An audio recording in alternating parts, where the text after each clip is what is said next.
ओम शांति। अभी हम सभी ने दीपावली का महान पर्व मनाया। अपने घर में विघ्न विनाशक श्री गणेश, सुख संपत्ति वैभव ऐश्वर्य की देवी लक्ष्मी माँ की स्थापना की।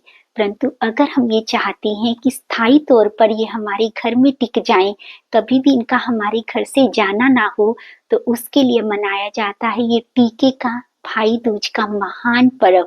अगर हम चाहते हैं कि इनका स्थायी तौर पर हमारे जीवन में निवास हो जाए, तो उसके लिए हमको इस त्योहार के आध्यात्मिक अर्थ को समझना होगा। इसको विधिवत जान करके अगर हम मनाते हैं, तो स्थायी तौर पर हमारे जीवन में ये सब कुछ आना प्रारंभ हो जाएगा। कहते हैं कि इस दिन यमराज अपनी बहन यमुना के यहाँ जाते हैं, तो यमुना बड़े प्यार से भोजन बनाती है, उनको बड़े प्यार से भोजन खिलाती है। तब यमराज प्रसन्न होकर के कहते हैं कि बहन कुछ वर मांगो। तब यमुना कहती है कि आज के दिन जो भी भाई अपनी बहन के यहाँ जाएगा, बड़े प्यार से भोजन को स्वीकार करेगा, तो कभी भी आप उसके दर पर नहीं जाएंगे, उसको नरक में लेकर के नहीं जाएंगे। तब यमराज जी अपनी बहन यमुना को ये वचन देते हैं। परंतु ये तो संभव है ना कि किसी बहन के यहाँ भाई ही नहीं है, तो वो कैसे कर सकता है? या कोई ऐसा भी हो सकता है कि कोई भाई तो है, लेकिन उसके यहाँ तिलक करने वाली कोई बहन नहीं है। और ये भी संभव है कि भाई बहन एक दूसरे से इतनी दूरी पर बैठे हैं, हो सकता है कि अलग अलग कंट्री में बैठे हैं, तो उनके लिए संभव ही नहीं है कि वो एक दूसरे के घर पर जाएं, बड़े प्यार से भोजन को स्वीकार करें, मस्तक पर स्मृति का तिलक अर्थात टीका करवाएं। तो फिर हम क्या कर सकते हैं? पहले तो हमको ये समझना है, क्या ये त्योहार सिर्फ एक भाई और बहन का है? नहीं, वास्तव में हर त्योहार हर एक के लिए बना है। सिर्फ हमने उसके अर्थ को, उसके रहस्य को समझने की कोशिश करनी है। वास्तव में क्या करते हैं, इस दिन मस्तक पर तिलक लगाया जाता है, कहीं और नहीं, और मस्तक के बिल्कुल बीचों बीच तिलक किया जाता है। तो ये किसका यादगार है? देखा जाए, जब तक हम इस आत्म समृद्धि का तिलक नहीं लगाएंगे, स्वयं को आत्मा नहीं समझेंगे, आज तक तो हम अपने आप को ये शरीर ही समझते आए, जिसके कारण फिर हमको बहुत अधिक डर लगता है कि हमको कभी ना कभी इस शरीर को छोड़ना पड़ेगा। क्योंकि ये तो हम सब जानते हैं कि शरीर तो विनाशी है, चाहे हम कितने भी व्रत पूजा पाठ कुछ भी कर लें, परंतु एक ना एक दिन इस शरीर को तो छोड़ना ही पड़ता है। परंतु जब हमको ये स्मृति आ जाती है कि मैं ये शरीर नहीं हूँ, मैं तो इसको चलाने वाली चैतन्य शक्ति, ऊर्जा, पावर कौन हूँ? आत्मा हूँ। जैसे ही मैंने इस आत्म स्मृति के तिलक को लगा लिया, तो मेरे मन से धीरे धीरे ये भय समाप्त हो जाता है कि एक ना एक दिन मुझे इस शरीर को छोड़ना है। जैसे ही ये भय समाप्त हुआ, तब मैं असली मायने में इस जीवन को जीना प्रारंभ करती हूँ। तो मेरे जीवन में सब कुछ ऑटोमेटिकली सुख, शांति, समृद्धि, वैभव आना प्रारंभ हो जाएगा, क्योंकि आत्मा के ओरिजिनल गुण है सुख, शांति, समृद्धि, ये सभी उसके अंदर निहित हैं।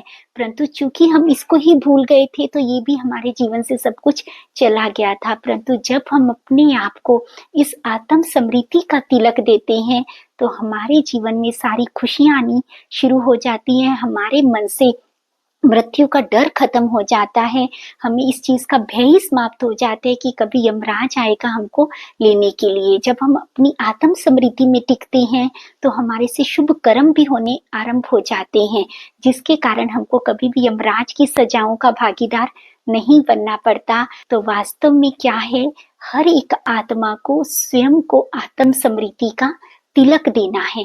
जब हम अपने आप को ये टीका देते हैं, ये आत्म समृद्धि का तिलक देते हैं, तब हमारे जीवन से विघ्नों का अंत होता है और हमारे जीवन में सुख, शांति, समृद्धि स्थायी तौर पर निवास करना प्रारंभ कर देती है। इसको हम विधिवत कैसे कर सकते हैं? हम रोज रोज ये फील कर सकते हैं सुबह उठते ही, कि जैसे स्वयं परम पिता परमात्मा को अपने सन्मुख देखेंगे और फील करेंगे, बहुत सुंदर सीन इमर्ज करेंगे कि जैसे परम पिता परमात्मा ने स्वयं मेरे मस्तक पर बहुत खूबसूरत तिलक दिया और कहा, बच्चे अमर भव, अविनाशी भव, आपके जीवन में सदैव सुख, संपत्ति, वैभव, ऐश्वर्य, समृद्धि अविनाशी हो जाए।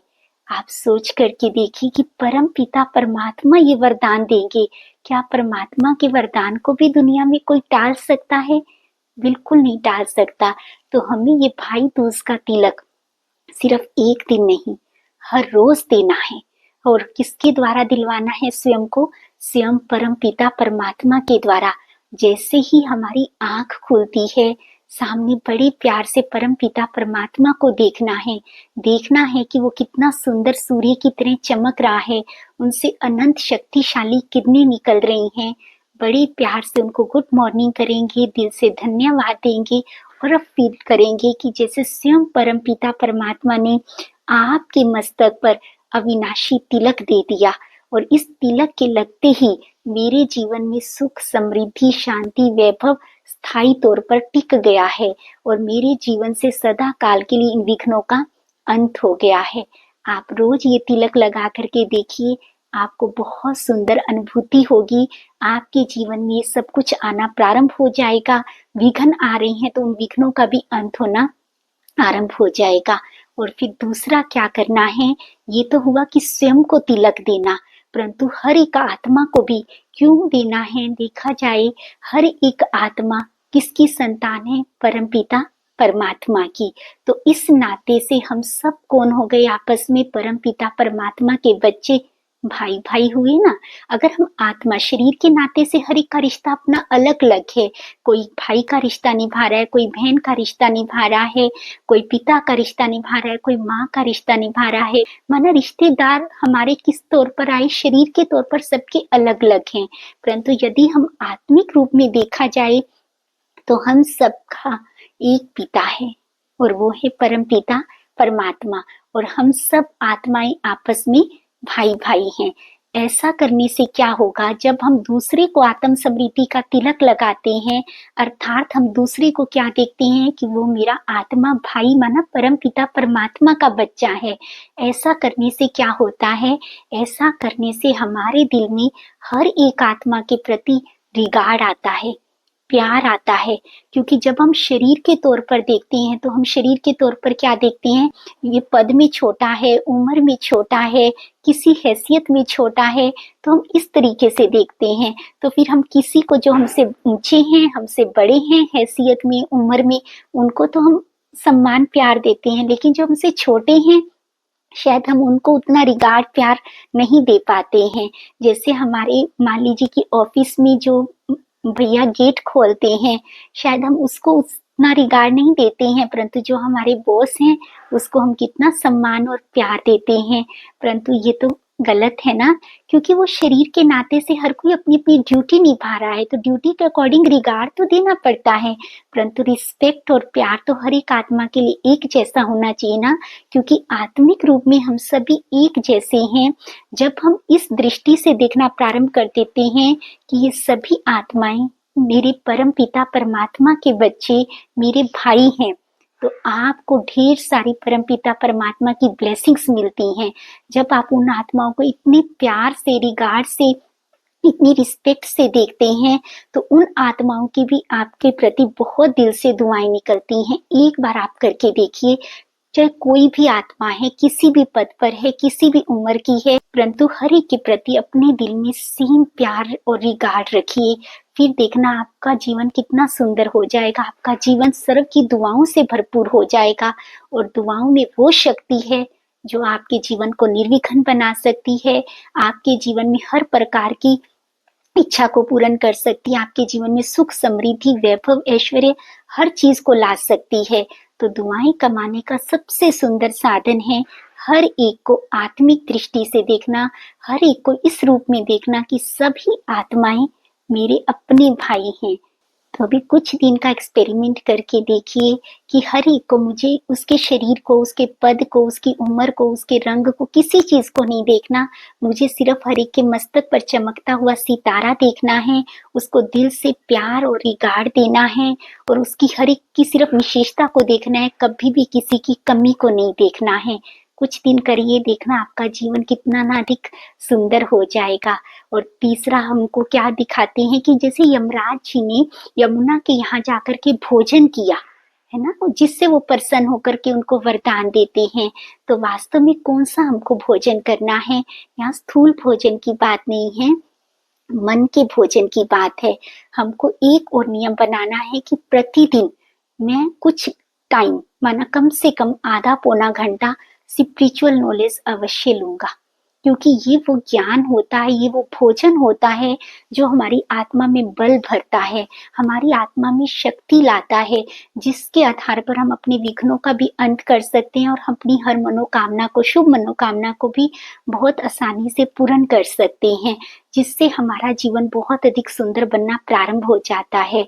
अगर हम ये 3 कार्य करते हैं, सिर्फ 3 कार्य, प्रतिदिन सुबह उठ करके परम पिता परमात्मा के द्वारा अपने मस्तक पर आत्म स्मृति का विनाशी तिलक लगाते हैं और उनके द्वारा अपने जीवन में ये वरदान सदा काल के लिए प्राप्त कर लेते हैं कि हमारे जीवन में ये सभी चीजें स्थायी तौर पर रहेंगी। दूसरा, हर एक को सिर्फ आत्मिक दृष्टि से देखते हैं, किसी को उसके पद से, रूप रंग से या किसी भी उम्र से नहीं देखते हैं, हर एक के प्रति सेम प्यार और रिगार्ड रखते हैं, हर एक की विशेषताओं को देख करके उनको दुआ देते हैं और दुआ ही लेते हैं।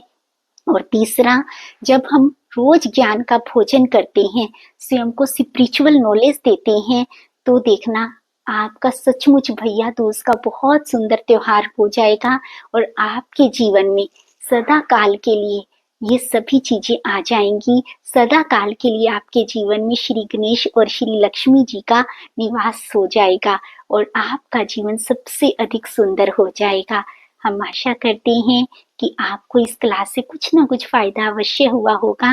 आपके जीवन में सदा काल के लिए हर प्रकार से संपन्नता, भरपूरता रहे, आपका ये अविनाशी तिलक सदा ही चमकता रहे, आप सभी सदा ही परम पिता परमात्मा के वरदानों में, उनकी दुआओं में पलते रहें और सभी प्रतिदिन ज्ञान का भोजन करके अपने आप को शक्तिशाली बनाते रहें। इसी शुभ भावना और कामना के साथ ओम शांति।